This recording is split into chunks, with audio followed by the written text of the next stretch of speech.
நாமத்தினாலே வாழ்த்துக்கள். இந்நாளிலே கூட தேவனுடைய வார்த்தையை கேட்கிற அருமையான தேவனுடைய பிள்ளைகளுக்கு இயேசுவின் நாமத்தினாலே வாழ்த்துகிறோம். விசேஷமாக நம்மை பாதுகாக்க உண்மை உள்ளவர் என்ற தலைப்பின் கீழே தேவனுடைய வார்த்தையை பார்க்க போகிறோம். 1 யோவான் 5 அதிகாரத்தில் 18-19 வாசிக்கும் போது இப்படியாய் பார்க்கிறோம். தேவனால் பிறந்த எவனும் பாவம் செய்யான் என்று அறிந்திருக்கிறோம். தேவனால் பிறந்தவன் தன்னை காக்கிறான், பொல்லாங்கன் அவனை தொடான். நாம் தேவனால் உண்டாய் இருக்கிறோம் என்றும் உலகம் முழுவதும் பொல்லாங்களுக்குள் கிடக்கிறது என்றும் அறிந்திருக்கிறோம் என்று பார்க்கிறோம். அப்போ இதில் வாசிக்கும் பொழுது பார்க்குறோம், உலகம் என்ன செய்யுது, பொல்லாங்குள்ளதான் கிடக்குது. ஆனால் உலகத்தில் இருந்து தேவன் நம்மை மீட்டு கொண்டபடினால தேவன் என்ன செய்கிறார், நம்மை பாதுகாக்கிறார். போட்டுக்கு தேவனால் பிறந்த எவனும் பாவம் செய்யான், அவன் என்ன செய்கிறார், ஆண்டவர் பாதுகாக்கிறார்.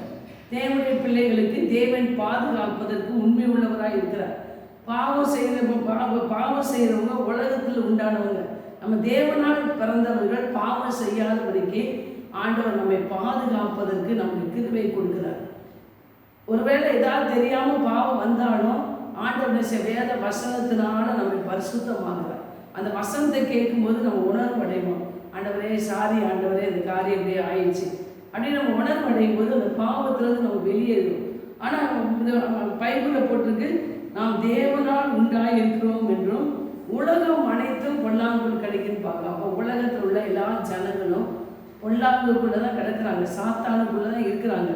ஆனால் அவங்க சாத்தானுடைய கிரியை அவங்க என்ன செய்கிறாங்க, வாழ்க்கையில் காண்கிறாங்க. நம்ம இயேசுவை ஏற்றுக்கொண்ட ஒவ்வொருவரும் நாம் தேவனால் பிறந்த பின்னால தேவனுடைய ராஜ்யத்தின் பிள்ளைகளாக இருக்கிறோம். தேவன் நம்மை ஆளுகை செய்கிறார். இயேசுவை ஏற்றுக்கொண்ட ஒவ்வொரு பிள்ளைகளையும் தேவன் ஆளுகை செய்கிறார். கல்வாரி சிலுவையின் மூலமாக இயேசப்பா நம்ம என்ன செஞ்சார், மீட்டு கொண்டார். அவர் மீட்டு கொண்டபடினால நாம் தேவ ராஜ்யத்தின் பிள்ளைகளாக இருக்கிறோம். தேவன் நம்மை ஆளுகை செய்கிறார். வேதத்தில் வாசிக்கிறோம், பிசாசுக்கு எதிர்த்து நில்லுங்கள், தேவனுக்கு கீழ்ப்படிந்திருங்கள், பிசாசுக்கு எதிர்த்து நில்லுங்கள். அப்போ நம்ம தேவனுடைய வார்த்தைக்கு கீழ்ப்படியும் பொழுது பிசாசின் வார்த்தைகளுக்கு என்ன செய்கிறோம், எதிர்த்து நிற்கிறோம். எதிர்த்து நிற்கும் போது என்ன செய்ய முடியாது, பொல்லாங்க நம்மை தொட முடியாது. அதனால தான் நம்ம இயேசப்பாவை ஏற்றுக்கொண்டவங்க என்ன செய்யணும், ஆண்டுடைய வார்த்தைக்கு நம்ம செவி கொடுக்கணும். வேதத்தில் வாசிக்கிறோம், இது 1 தெசலோனிக்கேயர் 2 தெசலோனிக்கேயர் 3:3 வாசிக்கும் போது கர்த்தரோ உண்மை உள்ளவர் அப்படின்னு பார்க்குறோம். ஆண்டவர், நாம் சேவிக்கிற ஆண்டவர் உண்மை உள்ளவர். எல்லா தீமைக்கு விலக்கி நம்மை பாதுகாப்பதற்கு ஆண்டவர் உண்மையுள்ள தேவனாக இருக்கிறார். வாழ்க்கையில் காணப்படுகிற தீமையான காரியங்கள், தேவையில்லாத காரியங்களுக்கு தேவனுடைய பிள்ளைகளை அவர் பாதுகாப்பதற்கு உண்மை உள்ள தேவனாக இருக்கிறார்.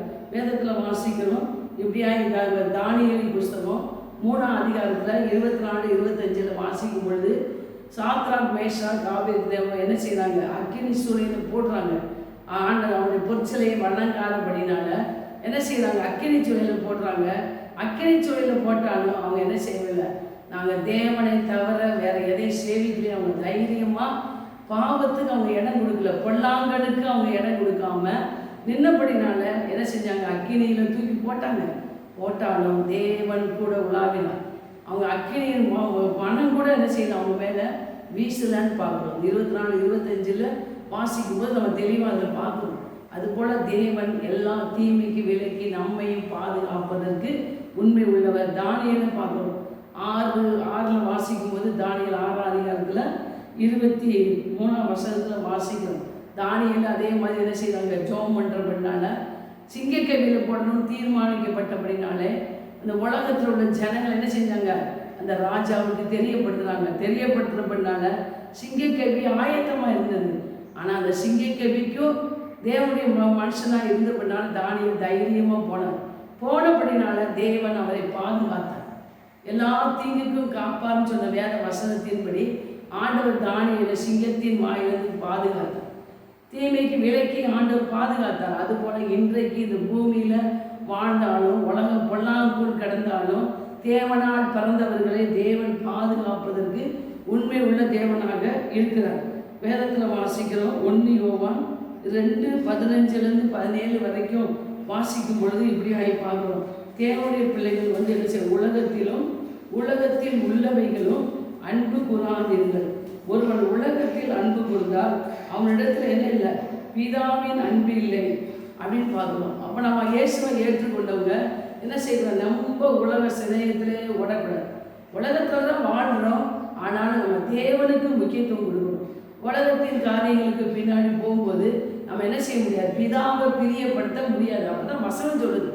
அதுக்கு அடுத்த வசனத்தில் வாசிக்க, ஏனெனில் மாம்சத்தின் இச்சையும் கண்களின் இச்சையும் ஜீவனத்தின் பெருமையும் ஆகிய உலகத்தில் உள்ளவைகள் எல்லாம் பிதாவினால் உண்டாயிருக்கிறது, அவைகள் உலகத்தில் உண்டானவைகள் அல்ல. அப்போ நம்ம என்ன செய்யணும்? ஜீவனுக்கு உட்பட்டு வாழ வேண்டும், ஜீவனுக்குரிய காரியங்களை தேட வேண்டும். அப்படி உட்பட்டு இருக்கும்போது தான் நம்ம என்ன செய்யறோம்? தேவனை பிரியப்படுத்துகிறோம், தேவனுடைய சித்தத்தை நம்ம நிறைவேற்றோம். அது அடுத்த வசனத்தில் போட்டிருக்கு, உலகமும் அதன் இச்சையும் ஒளிந்து போகும், தேவனுடைய சித்தத்தின்படி செய்கிறவனே என்றென்றைக்கு நிலைத்திருப்பான். அப்போ நம்ம இயேசு கிறிஸ்து பிதாவின் சித்தத்தை நிறைவேற்றினப்படினால பிதா அவரோடு இருந்தார். அதுபோல் இன்னைக்கு தேவனால் பிறந்த இயேசுவை ஏற்றுக்கொண்ட ஒவ்வொருவரும் என்ன செய்யணும்? பிதாவின் சித்தத்தை நிறைவேற்றணும். சித்தத்தை நிறைவேற்றும் போது இயேசு நம்ம கூட இருக்கிறார், பிதாவும் நம்ம கூட இருக்கிறார். அவங்க இருக்கிறபடினால நமக்கு பாதுகாப்பு இருக்கிறது. அது மாத்திரமில்ல, வேதத்தில் வாசிக்கும் பொழுது பார்க்குறோம், உலகத்தில் நம்ம அன்பு கூறுவது ஓரளவுக்கு என்ன செய்யணும்? நம்ம அன்பில் அன்பு கூறணும். பாவமான காரியங்களுக்கு நம்ம இடம் கொடுக்கக்கூடாது. ஒரு விழிப்புள்ள மாம்ச இச்சைகளுக்கு இடம் கொடுக்காம, கண்களின் இச்சைனா கண்கள்னால தேவையற்ற காரியங்களை பார்த்து அது என்ன செய்யும்? பார்க்கும்போது நம்ம மனசில் சிந்தையில் உண்டாகும் போது நமக்கு என்ன செய்ய முடியாது? ஜெபம் பண்ணும்போது எதையாவது ஒரு சிந்தை வந்துட்டு இருக்கும், பைபிள் படிக்கும் போது எதையாவது ஒரு சிந்தை வந்துட்டு இருக்கும். அதனால் என்ன செய்யணும்? நம்ம மாம்சத்தின் இச்சைகளுக்கு நம்ம கண்களின் இச்சைகளுக்கு விலக்கி நாம் தேவனுடைய சித்தத்தை செய்யும் பொழுது தேவன் அதில் பிரியப்படுறார், நம்மை பாதுகாக்கிறார். சங்கீதம் 121:7 வாசிக்கிறோம். இப்படியாக வாசி, கர்த்தர் என்னை எல்லா தீங்குக்கும் விலக்கி காப்பார், அவர் உன் ஆத்துமாவை காப்பார் அப்படின்னு பார்க்குறோம். இப்போ ஆண்டவர் நம்ம போகும்போதும் வரும்போதும் எங்கு போனாலும் வந்தாலும் தேவன் எல்லா தீங்குக்கு விலக்கி நம்மை பாதுகாக்கிறார். அவர் பாதுகாப்பதற்கு உண்மை உள்ளவர். அந்த வசனத்தின்படி இப்போ நம்ம என்ன செய்யணும்? உலகம் அனைத்தும் பொல்லாங்குல கிடந்தாலும் தேவனுடைய பிள்ளைகளுக்கு தேவன் பாதுகாப்பாக இருக்கிறார். இதுதான் சத்தியம். இந்த சத்தியத்தை அறிஞ்சு நம்ம என்ன செய்யணும்? அவருக்கு நம்ம முக்கியத்துவம் கொடுக்கணும். வேதத்தில் வாசிக்கும் பொழுது இப்படியாய் வாசிக்கிறோம். மத்தேயு 7:11 பொல்லாதவர்களாகிய நீங்கள் உங்கள் பிள்ளைகளுக்கு நன்மையானவர்களை கொடுக்க அறிந்திருக்கும் போது பரலோக பிதாவானவர் தம்மிடத்தில் வேண்டிக் கொள்வர்களுக்கு நன்மையானதை கொடுப்பது அதிக நிச்சயம் அல்லவா அப்படின்னு பார்க்குறோம். அப்போ நம்ம அப்பா ஏசப்பா நல்ல அப்பாவாக இருக்கிறார். உண்மையாய் நம்மை நேசித்து ஜீவனை கொடுத்து நம்மை மீட்டு நம்முடைய நல்வாழ்வுக்காக எல்லாவற்றையும் சிலுவையில் செய்து முடித்துட்டார். அந்த முடித்த அப்பா என்ன செய்வார்? வேதத்திலே வாசிக்கிறோம், கல்லை கேட்டால் மீனை கொடுப்பானா, அப்பத்தை கேட்டால் பாம்பை கொடுப்பானா அப்படின்னு நம்ம வாசிக்கிறோம். நம்ம அப்பாட்ட நம்ம எதை கேட்குறோமோ அதைத்தான் கொடுப்பார். ஏன்னா நாம் தேவனால் பிறந்திருக்கிறோம். அப்படியே சுய ரத்தத்தை சிந்தி நம்மை மீட்டப்படினால அவர் 100க்கு 100 நம்மை நேசிக்கிறார்.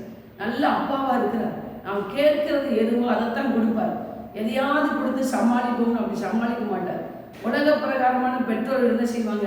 ஒருவேளை அவங்களால வாங்கி கொடுக்க முடியாவிட்டால் என்ன செய்வாங்க? எதையாவது கொடுத்து இந்த சூழ்நிலையை சமாளிப்போம், அடுத்தாப்புல பார்த்துக்கிடுவோம் அப்படின்வாங்க. நம்ம அப்பாட்ட இல்லாத ஒன்றுமே இல்லை. அவர் சகலத்தையும் உடையவர், சகலத்தையும் செய்ய அவர் வல்லவர் என்று வேதத்தில் வாசிக்கிறார். அருமையான தேவனுடைய பிள்ளைகளே, நாம் ஆண்டவற்றிலிருந்து நல்ல காரியங்களை நம்ம அப்பாட்ட உரிமையாக பாசத்தோடு கேட்டு நம்ம பெற்றுக்கொள்ளும். அதுக்கு நம்ம கொடுத்து நம்மை பாதுகாப்பதற்கு அவர் உண்மை உள்ளவர். நம்மை பாதுகாத்து ஒவ்வொரு நாளும் எல்லா தீங்குக்கும், எங்கே பள்ளிக்கூடத்துக்கு போனாலும் வேலைக்கு போனாலும் எங்கே போனாலும் வந்தாலும் ஏசப்பா நம்மை பாதுகாக்கிறார். அது மாத்திரம் உள்ள வேதத்தில் 2 தீர்க்கதரிசி 4:17-18 வாசிக்கும்போது, கர்த்தரோ எனக்கு துணையாய் நின்று என்னாலே பிரசங்கம் நிறைவேற புறஜாதிகள் இடத்துல தேவன் என்ன செஞ்சிடாரு? கேட்கிறதுக்கு உதவி செய்தார் என்று பவுல் சொல்கிறார். அதுபோல் நம்ம என்ன செய்யணும்? நம்ம தேவனுடைய வார்த்தை, தேவனுடைய சத்தியத்தை ஜனங்களுக்கு கேட்கறதுக்கு முன்னாடி நம்ம ஏசப்பாட்ட ஜோம் பண்ணி சொல்லும் பொழுது அப்போ அவங்க கேட்கக்கூடிய செவியை கொடுப்பார். அவங்ககிட்ட எதிர் பேசாதபடிக்கு வார்த்தையை கேட்கக்கூடிய செவியை கொடுப்பார்.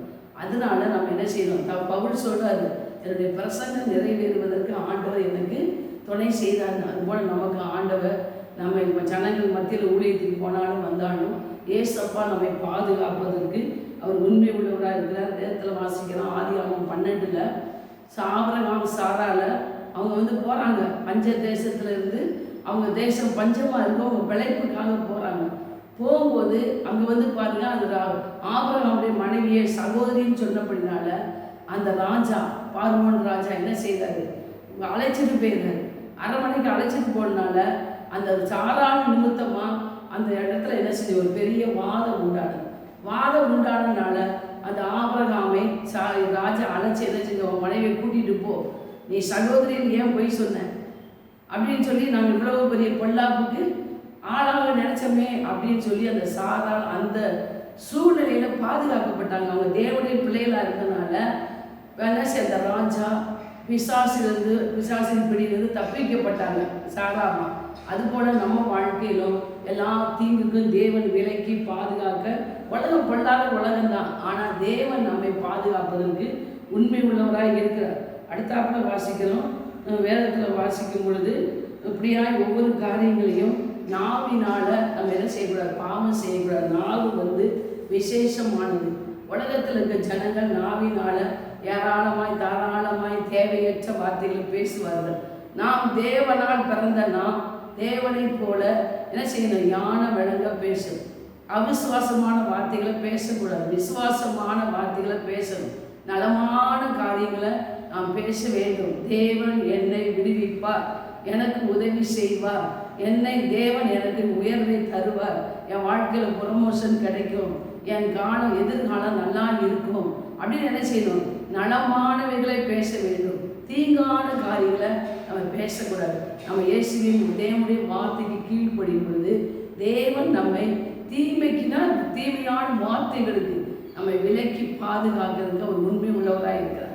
வேத வசனத்தின்படி உலகம் பொல்லாக்குள்ள இருந்தாலும் தேவனால் பிறந்தவர்களை தேவன் விழிப்பாக எப்போதும் பாதுகாப்பதற்கு உண்மை உள்ளவராக இருக்கிறார். அதனால நாம் தேவனை முதலிடம் கொடுக்கணும், தேவனை சார்ந்து கொள்ளணும். அப்படி கொள்ளும் பொழுது தேவன் என்ன செய்கிறார், நம்மை பாதுகாப்பதற்கு அவர் உண்மை உள்ள தேவனாக இருக்கிறார். ஆண்டவருடைய நாமம் மகிமைப்படுவதாக.